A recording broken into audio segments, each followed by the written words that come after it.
Bismillahirrahmanirrahim. Assalamualaikum warahmatullahi wabarakatuh. Hai guys, terima kasih sudah klik video dan link Spotify ini. So welcome back to Rise Forecast, Sharing, Inspiring, and Living.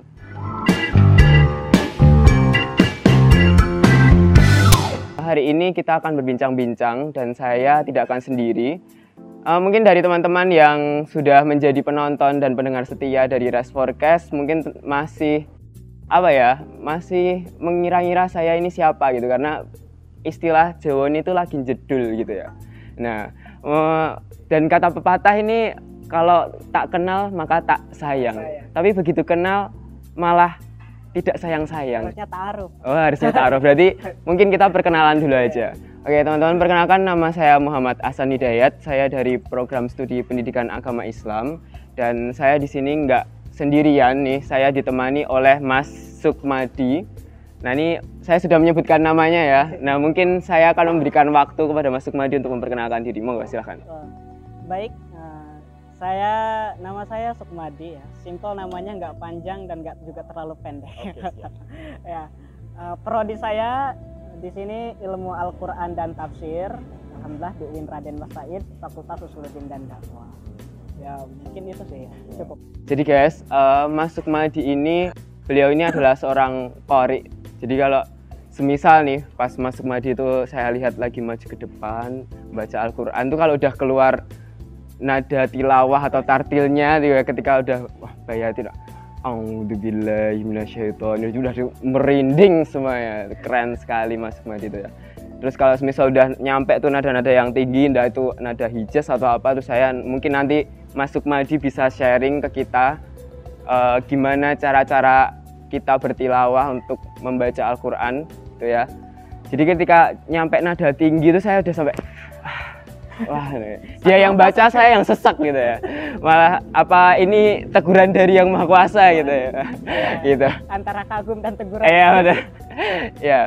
Kemudian selain beliau ini seorang qori, beliau ini juga atlet bela diri, teman-teman. Kemarin beliau sudah menjuarai di tingkat Asia Eropa. Itu saya mau tanya, itu yang kamu babak, yang kamu habiskan itu manusia semua, Mas? Oh iya, jelas manusia, Mas, bukan robot.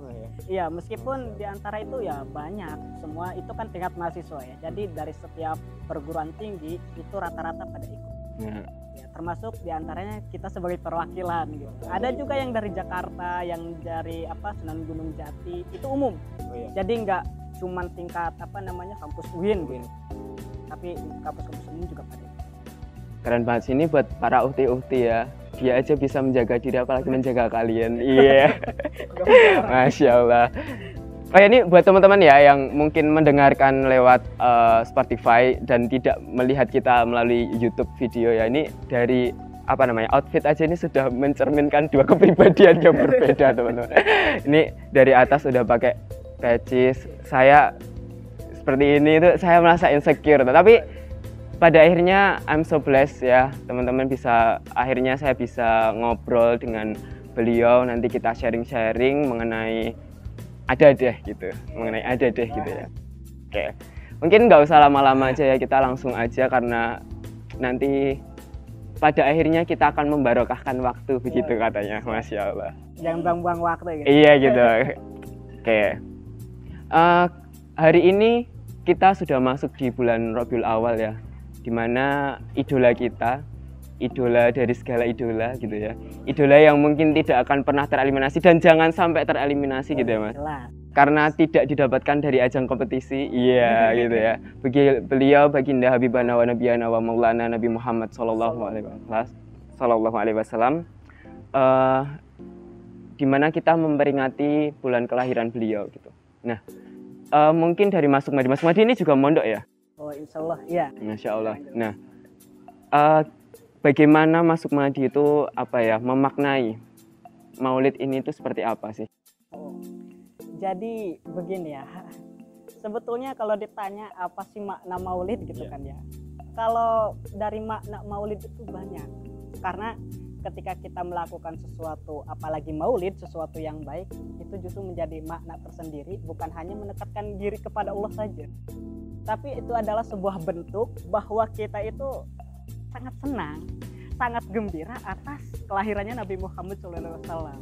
Makanya kalau ada orang-orang yang mungkin tanda kutip ada yang nggak suka, ada yang lain, ya berarti bisa apa namanya, ya bisa dikatakan oh berarti menolak kelahiran Nabi dong gitu ya.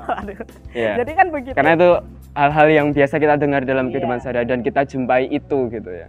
Iya, karena makna Maulid sendiri itu kan bukan apa namanya, bukan hanya selintas budaya ya kalau di sini.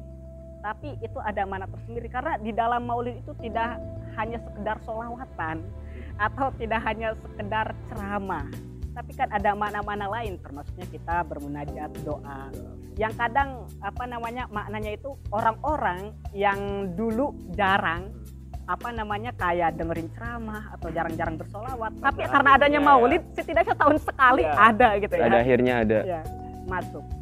Jadi begini, kadang ada problematika ya yang saat ini dihadapi gitu ya, kan banyak orang-orang yang menganggap itu bid'ah gitu. Iya, ada. Wah, itu kayaknya salah deh gitu. Atau terserah kamu mau ikut, boleh. Apa yang nggak ikut juga boleh, karena nggak ada yang mewajibkan, nggak ada yang mengharamkan. Karena gini, kalau dari justru kenapa adanya maulid, adanya tahlilan, adanya perjanjian atau sholawatan, itu adalah bentuk sebuah respon masyarakat terhadap agama. Misal begini, dulu ketika apa namanya pengkodifikasian Al-Quran misalnya, itu kan Al-Quran dibukukan tuh berarti bid'ah tuh. Iya. Karena nggak ada perintah. Nggak ada perintah dari. Iya, itu kan bentuk respon. Ketika Sayyidina Umar melihat ketika pada perang Yamamah banyaknya para sahabat yang gugur, jadi lantas di pikirannya untuk bisa mengkodifikasikan Al-Quran. Termasuk hadis-hadis Nabi. Kan Nabi melarang untuk membukukan apalagi menulis apa yang dia ucapkan.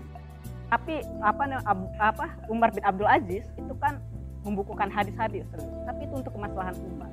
Termasuk bacaan-bacaan Al-Quran, dialek-dialek Al-Quran, ada pembacaannya yang berbeda, ya termasuk di ilmu qiraah gitu. Itu kan bentuk perkembangan. Betul. Ya gitu. Jadi datang Islam ke Nusantara justru melihat perkembangan budaya, justru di situ kita melihat kreatifnya ulama-ulama dulu itu menyebarkan Al-Quran. Agama Islam itu sendiri gitu ya. Jadi di sini kita lihat bahwa budaya dengan ajaran agama Islam tidak bermusuhan atau tidak menghilangkan satu sama lain kan. Budaya muncul naik gitu kan, tapi Islam juga tidak dihilangkan atau syariat tidak dibuang gitu. Maka Maulid ini adalah suatu bukti bahwa masyarakat Indonesia responnya terlalu kuat terhadap agama Islam. Maka di sini timbul kecintaan kita sehingga menjadikan bentuk bukti, resepsi. Karena kalau kita udah cinta harus diapresiasikan. Maka di situ mulai bentuknya tuh. Karena kan ada istilah cinta itu harus butuh bukti kan. Cinta itu butuh bukti, guys. Iya, kalau kita cinta sama Nabi Muhammad cuman omdo toh. Jangan omong doang ya teman-teman. Iya. Kalau nggak ada bukti, apakah disebut itu cinta? Iya. Kan gitu kan ya. Maka di situ poin pentingnya tuh di situ bahwa mana Maulid itu justru di situ tidak hanya sekedar perayaan atau ada hal-hal positif yang sebenarnya itu ada di situ gitu ya. Jadi di situ penting luar biasanya gitu. Karena nggak jarang orang-orang yang dan kita harus paham jangan membandingkan antara misalnya di Arab kok nggak ada gitu, atau di sana di Timur Tengah nggak ada tuh Maulid. Karena kondisinya itu juga berbeda gitu ya. Iya, karena justru kebudayaan yang unik itu kan di Indonesia. Iya betul. Makmurnya keragaman Islam itu kan di Indonesia. Adanya sholawat, maulid, tahlilan yang luar biasa lah ya. Justru itu yang harus diapresiasi kita. Nah, gimana nih semisal nih kita akhirnya ada yang menyampaikan bahwa ini kayak semisal di sini nih ada sekaten, terus di Sumatera Barat tuh kayak ada tradisi buat ngadain pohon, terus pohonnya diganti uang, terus dikasih ke panti asuhan gitu kan, semacam asimilasi kebudayaannya di Indonesia gitu. Tapi pada akhirnya ada juga nih orang-orang yang itu nggak benar gitu. Nah ini tanggapannya kita itu harus bagaimana gitu Mas?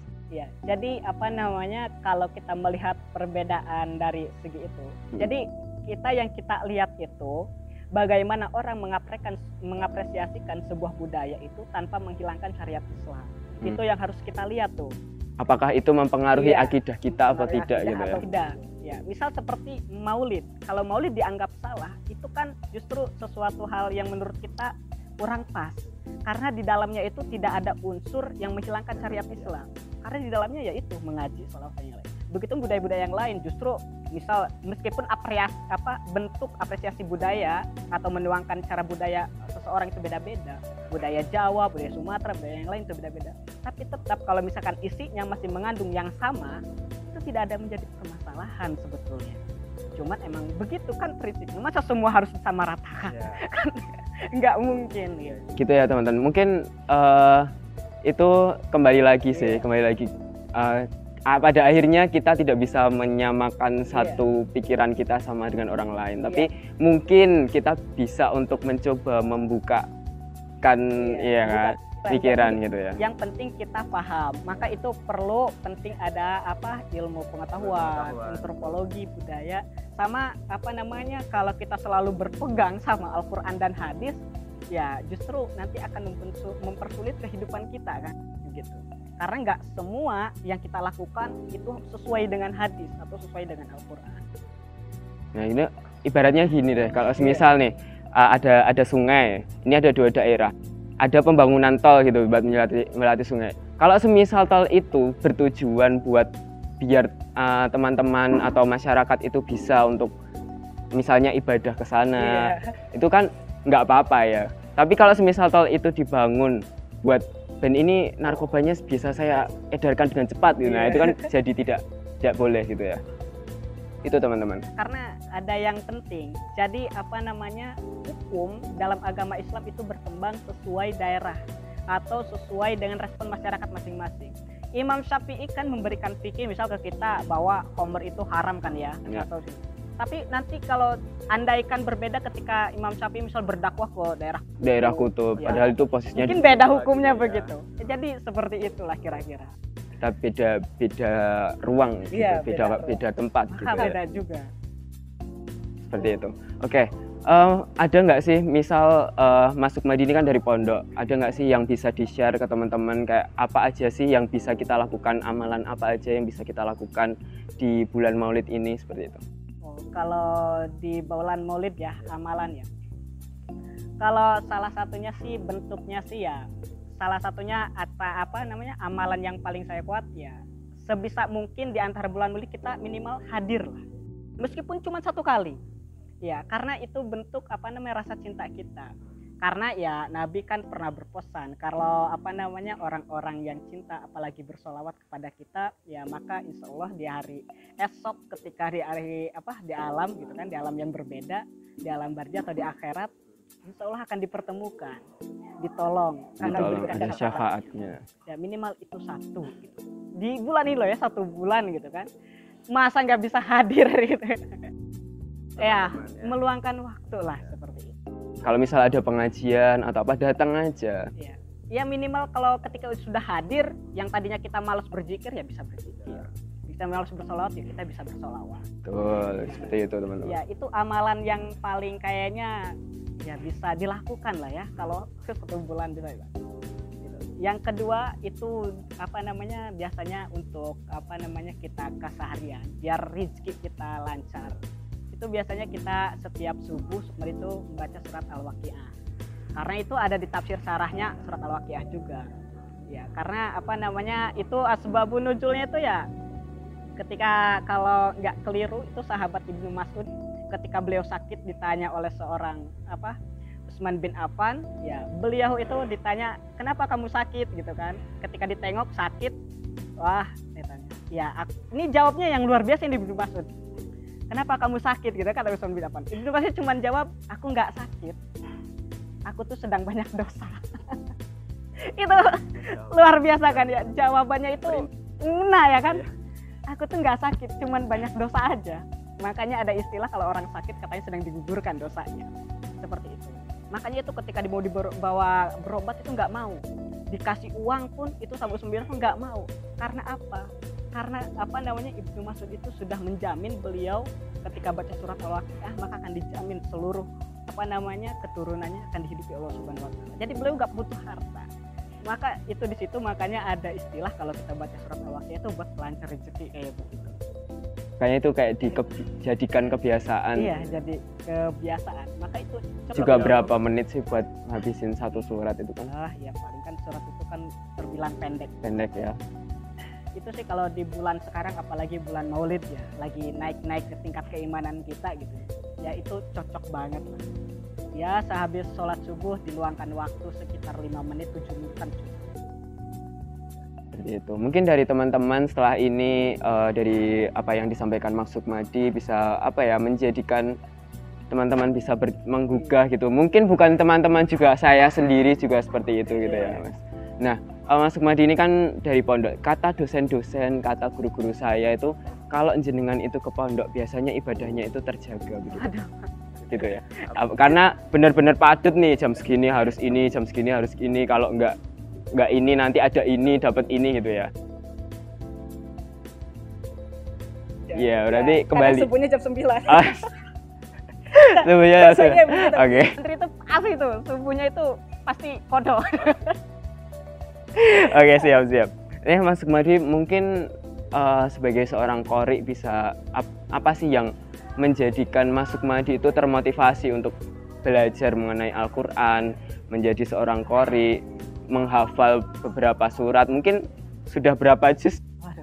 Masya Allah. Itu ya, mungkin bisa nih di sharing, atau mungkinkah ada role modelnya atau ada orang atau tokoh yang menjadi inspirasi Mas Sukmadi untuk mempelajari Al-Quran itu?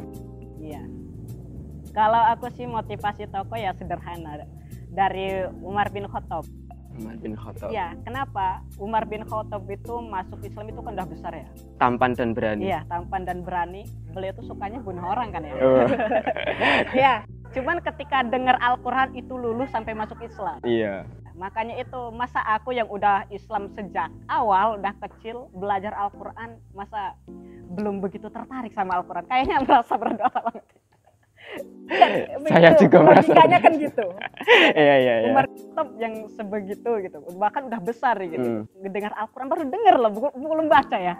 Dan itu belum ada kayak ayo masuk. Iya. Bener-bener pas mau ngebunuh, kedengeran adiknya ya membaca surah, langsung mas. Tentu hatinya, masa kita yang tiap hari baca Quran gitu kan, bahkan Islamnya sudah sejak kecil, saya belum tersentuh untuk bisa mendalami belajar Al-Quran. Itu salah satu motivasi saya.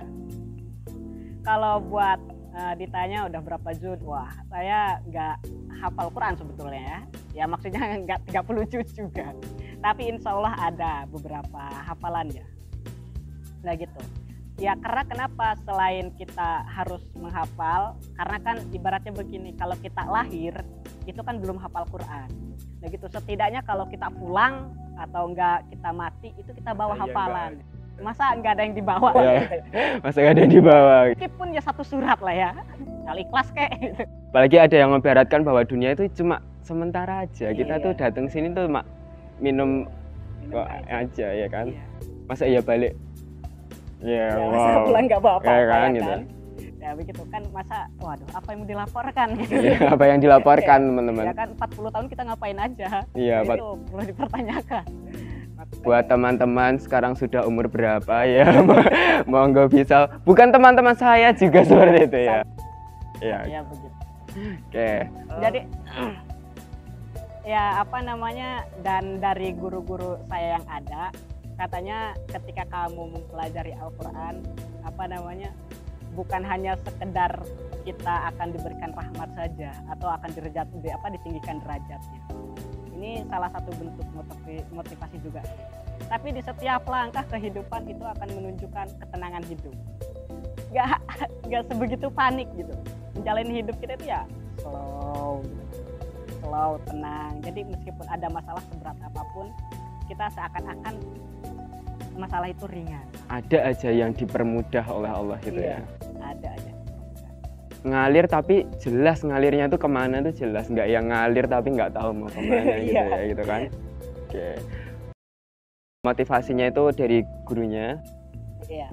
Itu tadi apa namanya, itu kan dari guru saya kan begitu katanya. Insya Allah ketika setiap langkah dari sini sampai ke sana juga Allah akan tenangkan hidup kamu. Nggak perlu panik.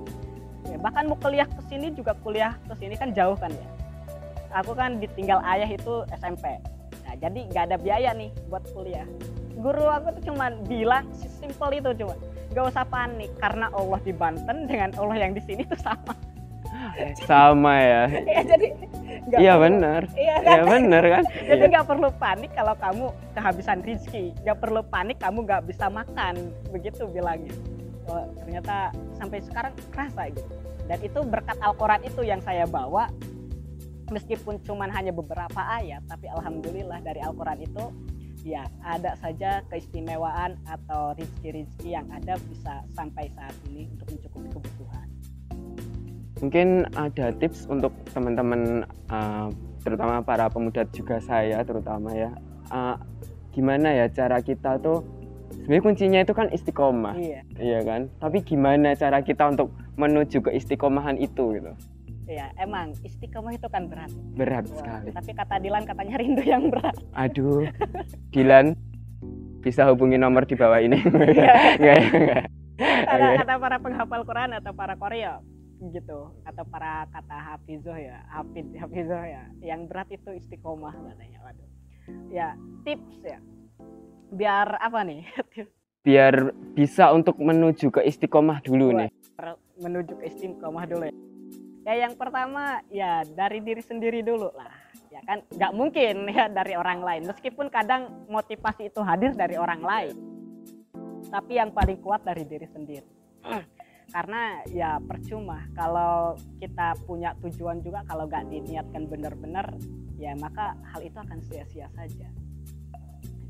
Kalau ingin menuju keistiqomahan, yang penting kita setiap belajar, Allah itu adil. Karena segala sesuatu yang kita pelajari itu ada imbalannya, termasuk menghafal Quran. Nah kalau kita mau menghafal Quran, kita lihat, oh iya, ada salah satu jaminannya kan sudah derajat ditinggikan, kemudian bisa membawa keluarganya ke surga.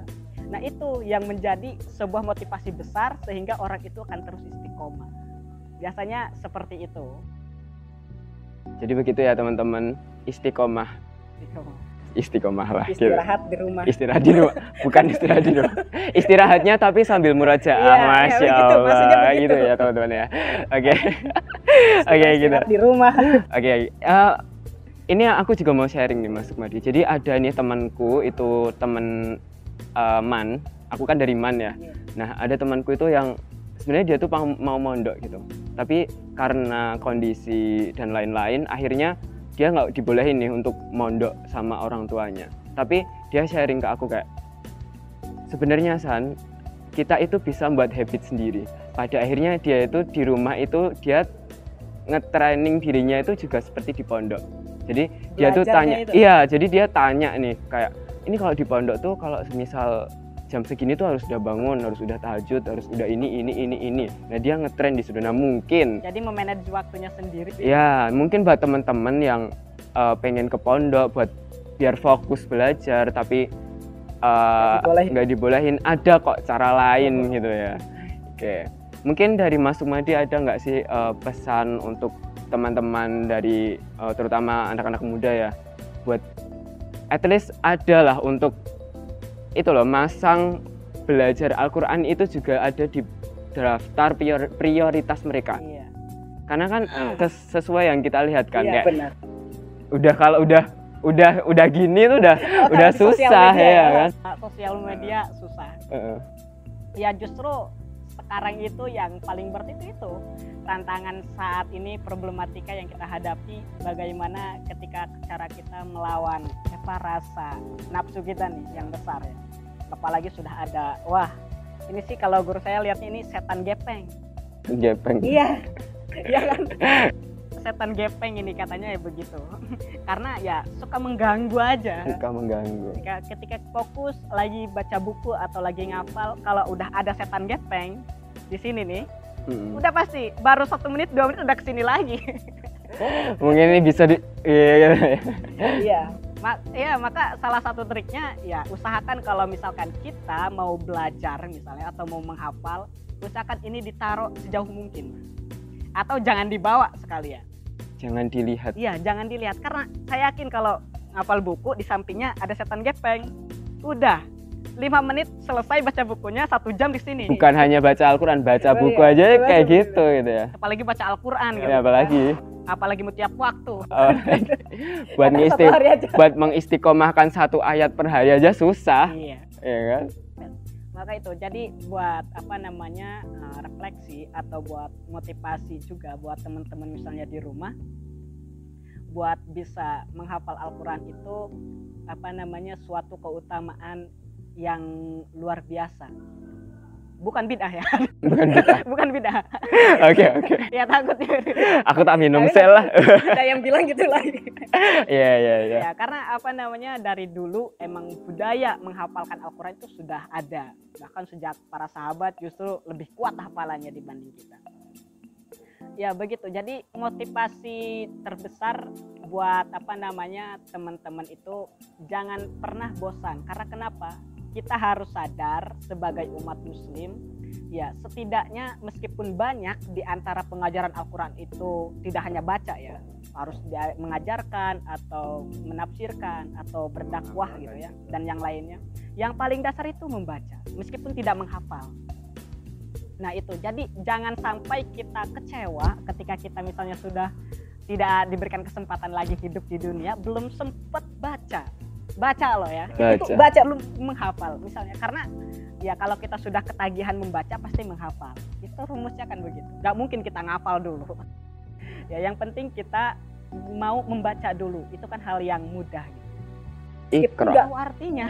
Ya. Atau nggak tahu makna terdalamnya gitu. Tapi nanti pada akhirnya akan menuntun ke arah situ gitu ya. Ya karena itu. Karena kalau kata para ulama, saya mendengar yang paling luar biasa itu, jangan sampai kita sebagai umat muslim melupakan sebuah kitab suci yang luar biasa. Karena kalau sekalipun kita meskipun pernah baca tidak tahu maknanya, insya Allah kita akan ketemu di di surga. Aku merinding loh. Di surga atau kita tuh nggak mau berpisah karena umat muslim itu selalu disatukan. Makanya ketika melihat orang-orang yang yang suka mungkin kita merasa belum beriman atau kadang kita kan ya, kadang kita selalu ngingetin. Maka itu bentuk rasa peduli kita sebetulnya. Karena kita umat muslim itu komitmennya cuma satu, di dunia bersama, di akhirat pun bersama. Itu yang paling kuat itu. Makanya itu tadi. Habis ini jangan dipakai buat gombalin cewek. Kita harus di dunia bersama, di akhirat. Wah. Kalau urusan cewek aja, kalau aku nggak bisa hidup tanpa kamu. Aduh, susah. Angel ya. Iya, ini sudah disediain minum, mari kita minum dulu. Terima kasih kepada nggak jadi, nggak di endorse ya. Mungkin ada yang mau berminat, nggak jadi deh. Alhamdulillahirrabbilalamin. Oke. Itu tadi ya teman-teman, bisa dijadikan diambil yang baik-baik dari obrolan kita. Mungkin dari Mas Sukmadi nih. Mas Sukmadi itu kan merantau ya. Dari mana? Dari Banten, dari Serang. Halo Serang, Banten. Halo. Sukmadi ini dari Serang. Keberanian Mas Sukmadi untuk datang ke sini menimba ilmu dari siapa? Ataukah ada orang yang memotivasi panjenengan? Sebetulnya gini ya, kesini itu emang nggak ada siapa-siapa, karena justru dari sekolah saya yang tembus ke sini itu kan baru Sukmadi gitu. Jadi belum ada, maksudnya saya kenal orang itu lulusan dari sini gitu ke Banten. Belum. Pada saat itu emang ada saya punya kenalan orang Banten juga, kebetulan satu daerah lah, beda kampung. Ternyata dia juga lulusan sini. Nah gitu, akhirnya ya direkomendasikan. Akhirnya tanya-tanya, oh iya ternyata dulu kan IAIN Surakarta gitu. Akhirnya oh ya udahlah ke situ, dan guru saya juga menyarankan seperti itu. Ya udah ke IAIN Surakarta aja. Tadinya mau Winsuka. Mau ke Jogja berarti ya? Karena di situ katanya biaya hidupnya lebih mahal. Dulu itu ke sini ke Jawa Tengah itu umur 4 SD. Iya 4 SD, baru ke sini lagi udah lulus berapa? Udah umur berapa? 17 atau 19-an. Pure benar-benar sendiri datang merantau buat mencari ilmu. Masya Allah. Sampai nyasar dulu sampai ke sini. Masya Allah. Perjuangan ya. Iya. Ya Allah. Meskipun dulu sih diantar sama temen sampai Pemalang. Sampai ke Pemalang. Iya, terus sampai ke sini ya gitu. Aku sendirian dari Pemalang ke sini sendirian. Waduh, itu sampai nyasar bener sendiri-sendiri. Itu cuman aku ingat itu apa pesan guru aku tuh itu. Allah yang di sana sama Allah yang di sini. Cuman itu aja yang aku pegang. Oh ya udah, jadi gak usah khawatir lah. Kamu apa namanya takut ya apa nggak makan dan yang lainnya. Dan lagian juga kalau orang Jawa ke Banten nggak ada tuh yang digebukin gitu kan. Masa aku orang Banten, orang Serang kesini ini ya. Iya, tapi alhamdulillah ya kan sampai saat ini Malah ngebukin orang. Nggak ada. disilat beda lagi. Iya, disilat ya. Oke. Oke, mungkin dari kita itu dulu aja mungkin ya. Semoga nanti buat teman-teman kalau obrolan kita ini ada ibrahnya, ada hikmahnya bisa diambil gitu ya. Jadi kalau ada yang baik-baik itu ya dari Allah SWT. Kalau ada salah atau kehilapan itu murni dari saya sendiri. Dari saya sendiri gitu. Oke. Ya mungkin kalau misalkan ada hal yang perlu dilakukan ya mungkin kita bisa ketemu lagi ya kapan-kapan ya. Buat yang pengen ketemu Mas Sukmadi bisa Iya. bisa lihat nomor di bawah ini. Ya. Oke. Oke, terima kasih kepada Mas Sukmadi atas waktunya sudah meluangkan waktu jauh-jauh dari pondok ke sini ya kan. Cuma dikasih enggak jadi. Oke gitu. Oke, terima kasih kepada teman-teman yang sudah mantengin kita di episode Rise Forecast hari ini. I hope you guys enjoy this video.